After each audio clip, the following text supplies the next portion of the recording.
नमस्कार बच्चों, सीमा कौशिक की कक्षा में आपका स्वागत है। तो बच्चों, आज हम आपकी पाठ्य पुस्तक भारत के खोज से अध्याय 2 तलाश पढ़ रहे हैं। इससे पहले भी वीडियो में हम ये लेसन शुरू कर चुके हैं और इसका हम एक पार्ट भारत के अतीत की झांकी पढ़ चुके हैं।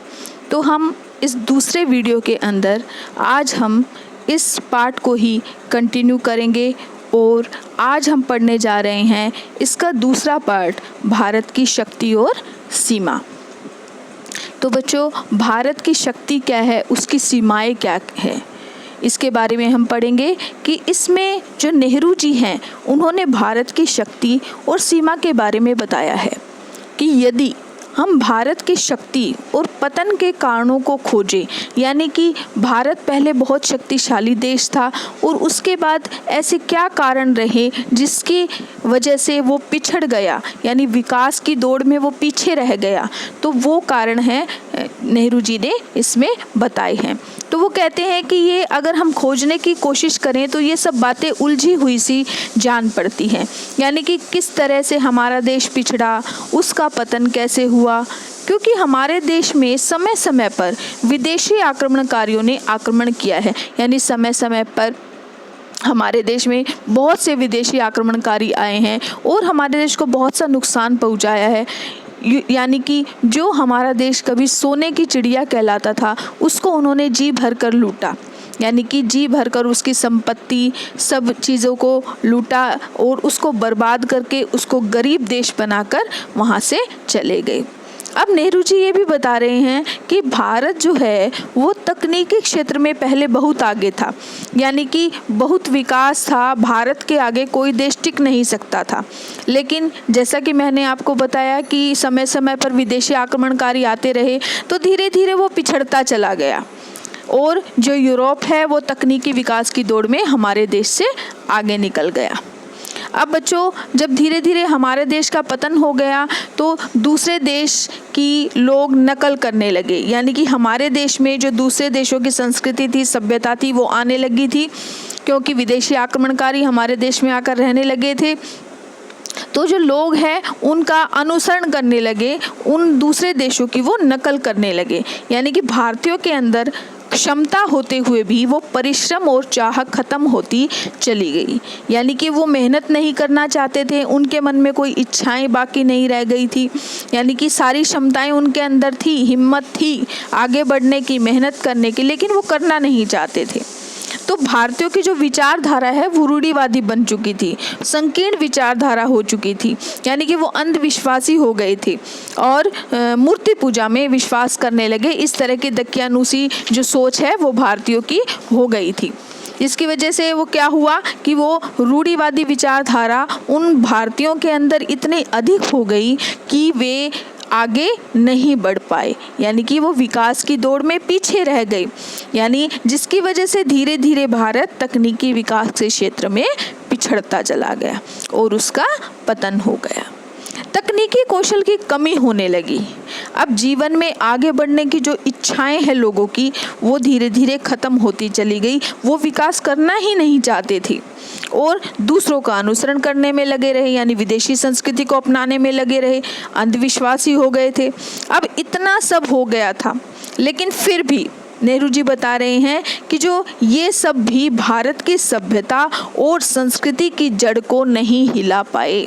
इतना सब भारत देश को नुकसान होने पर भी भारत की जो सभ्यता और संस्कृति है उसकी जड़ नहीं हिल पाई, यानी वो बाद में भी कायम रही। क्यों कायम रही? क्योंकि जो देश के बुद्धिजीवी लोग हैं, बीच बीच में जो विद्वान लोग हैं, जो देशभक्त लोग हैं, वो लोगों को प्रेरित करते रहते थे, उनको जागरूक करते रहते थे कि हमारे देश को का पिछड़ने का क्या कारण है, उनको ये बताते थे और हमारे देश को पिछड़ने से हम कैसे रोक सकते हैं, हम कैसे मेहनत से उसको विकास की दौड़ में पहले की तरह आगे खड़ा कर सकते हैं।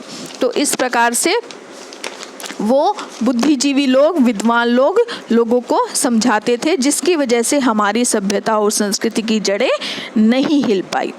तो बच्चों ये समझ आ गया होगा आपको। अब हम आगे पढ़ते हैं भारत की तलाश, जो इसका अगला पार्ट है, भारत की तलाश।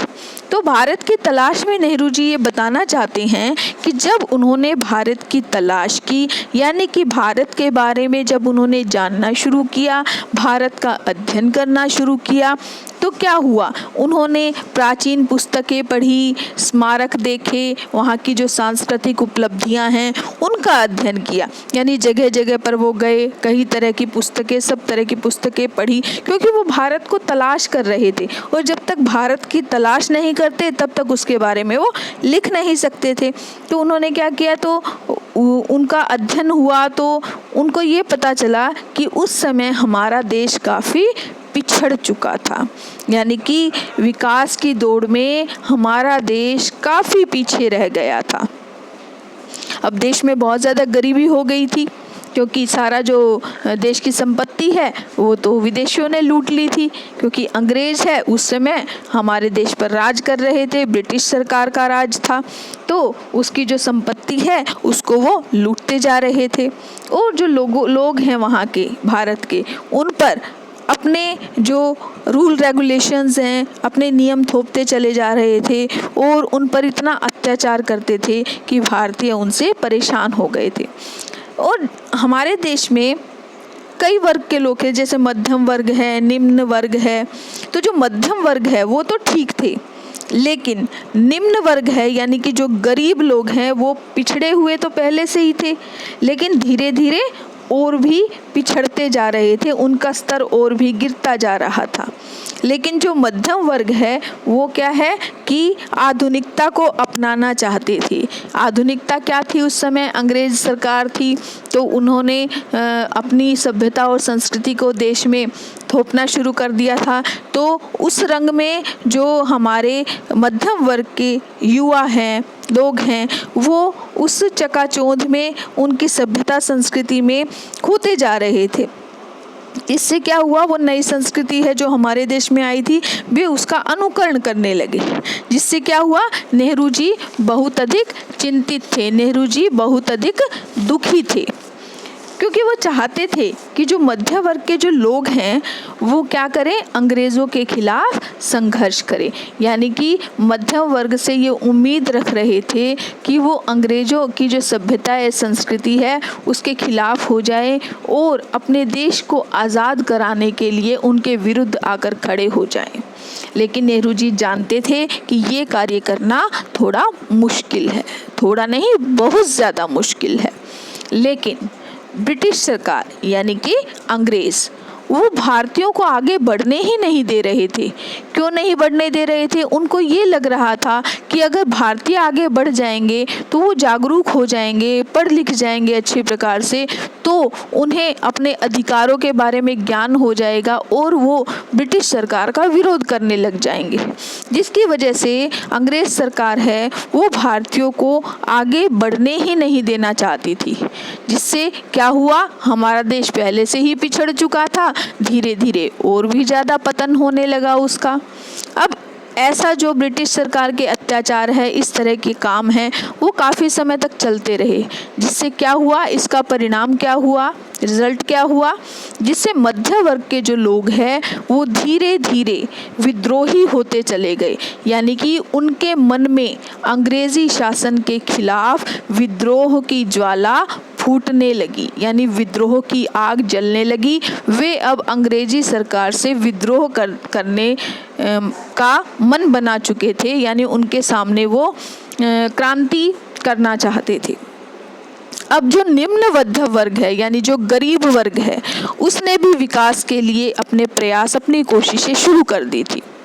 अब जो नेहरू जी है, उन्हें बहुत दुख था कि भारत इतना बड़ा देश है, इतनी विशेषताएं हैं, इतनी एकता है, उसमें विविधता होते हुए भी एकता है, लेकिन इतनी विशेषताओं के बावजूद भी वो गुलामी की जंजीरों में जकड़ा हुआ है, यानी अंग्रेज़ों का गुलाम बना हुआ है। कैसे थोड़े से अंग्रेज़ हमारे देश में आए और इतने बड़े देश को गुलाम बना दिया। अब उन्होंने बताया है कि पिछले 100 वर्षों से भारतीयों ने कितने जुर्म और अत्याचार सहे हैं। यानी अंग्रेज़ों ने जिस समय नेहरू जी ये किताब लिख रहे थे उस समय तो हमारा देश गुलाम था। और तो नेहरू जी बता रहे हैं कि उससे पहले भी जो है 100 वर्षों से अत्याचारों को सहन करते आ रहे हैं। यानी कि कहा जाता है कि हमारे देश पर 200 वर्षों तक अंग्रेज़ों ने राज किया था, तो उस समय 100 वर्ष हो चुके थे। तो 100 वर्षों से भारतीय हैं वो अंग्रेज़ों के अत्याचार को सहन कर रहे थे। लेकिन जो हमारी सभ्यता है, संस्कृति है, यानी कि भारतीय सभ्यता और संस्कृति इतनी महान है कि इतने अत्याचारों को सहते हुए भी सभी जाति, संप्रदाय और धर्म के लोग आपस में मिलजुल कर रहते हैं। यानी कि हमारी सभ्यता और संस्कृति बहुत महान है, उसको हम भारतीय आज भी नहीं छोड़ पाए हैं। तो इतने अत्याचार होने के बाद भी जितनी भी जातियां हैं धर्म के नाम पर, चाहे कैसे भी लोग हो, गरीब हो अमीर हो, सब मिलजुल कर रहते हैं। नेहरू जी जो है वो ग्रामीण और निम्न वर्ग जो है उन लोगों से विशेष लगाव था। यानी कि वो मानते थे कि वो लोग सीधे साधे हैं और उनके मन में अपने देश के प्रति देशभक्ति की भावना भरी है। लेकिन वो ये भी मानते थे कि जो मध्यम वर्ग है उसमें लगाव और प्रेम की कमी है। यह उन्हें उस समय जब उन्होंने देखा, भारत को तलाशने लगे, अध्ययन किया, तो उनको यही महसूस हुआ, उनको यही लगा कि जो निम्न वर्ग है उनमें विशेष लगाव है, विशेष प्रेम है, और जो मध्य वर्ग है उसमें लगाव और प्रेम की कमी है। तो बच्चों आपको अच्छी प्रकार से ये समझ आ गया होगा। तो इस पार्ट को हम कंटिन्यू करेंगे अपने अगले वीडियो में।